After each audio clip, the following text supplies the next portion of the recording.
Hello, আসসালামু আলাইকুম। আশা করি আপনারা সবাই ভালো আছেন। আমি দুপুরের মানে ভিডিও নিয়ে চলে আসছি। যেহেতু আমাদের সকালবেলা আমরা রুটি খাই, তো দুপুরের এটা ভিডিও, তো মাংস ভেজে দিয়েছি। এদিকে আমি কুমড়ো ভাজি করবো, এই জন্য কুমড়ো ভাজি সব কিছু কুটে নিয়ে নিয়েছি।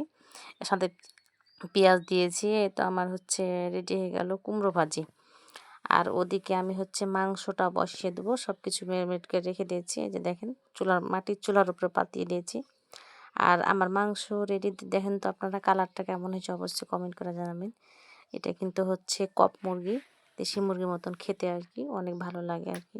আর অন্যদিকে আমি বসিয়ে দিয়েছি পোলাও রাইস কুকারে, যেটা খুব সহজে হয়ে যাবে, খুব তাড়াতাড়ি। এই কারণে আমি রাইস কুকারে পোলাও বসিয়ে দিয়েছি।